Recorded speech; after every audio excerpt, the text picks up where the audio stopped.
সন্ধ্যা হলেই আমার ভাজা পোড়া খেতে ইচ্ছা করে। এর জন্য আজকে আমি বানিয়েছিলাম ফ্রেঞ্চ ফ্রাই। ধুরো, খাস বাংলায় হয়েছে আলু ভাজা। এই মজাদার ফ্রেঞ্চ ফ্রাই আমি কিভাবে বাসায় বানাই শিখে নিন। প্রথমে 3টা আলুর শরীর থেকে আমি জামা কাপড় খুলে নিয়েছি।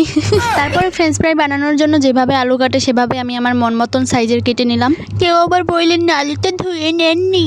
ধুইছি রে ভাই, ধুইছি। এরপর হচ্ছে মোস্ট ইম্পর্টেন্ট পার্ট, প্রথমেই দিয়ে দেবো লাল মরিচের গুঁড়ো, তারপরে দিয়ে দিলাম লবণ। এরপরে এতটুকু আলুর পরিমাণের জন্য দিয়ে দেবো 1টি ডিম। ডিম দিয়ে ভালো করে আলুটাকে মেখে নিব। মাখা শেষ হলে তারপরে দিব আটা নয়তো ময়দা, যে কোনো একটা দিতে পারেন আপনারা। এরপরে মিডিয়াম আঁচে ভেজে নিব আলুগুলো। দেখেন, আপনার শ্বশুরবাড়ির লোকদেরকে যেভাবে তেলে ভাজতে চান অত পাওয়ারে আবার ভাজবেন না, তাহলে কিন্তু পুড়ে যাবে। আলুটা সেদ্ধ হয়ে ভাজা হতে 10 মিনিটের মতন সময় লাগবে। আর হ্যাঁ, আর একটা কথা বলে রাখি, অনেকে কিন্তু আলু আগে সিদ্ধ দিয়ে তারপরে ভাজে। আপনারা যেটা ইচ্ছা সেইটা করতে পারেন। আমার ওটা এখন করতে ইচ্ছে করে নাই, তাই আমি করিনি। ফ্রেঞ্চ ফ্রাই তৈরি হয়ে গিয়েছে, এখন আমি তুলে নিচ্ছি। এই যে তৈরি হয়ে গেল আমার হাতে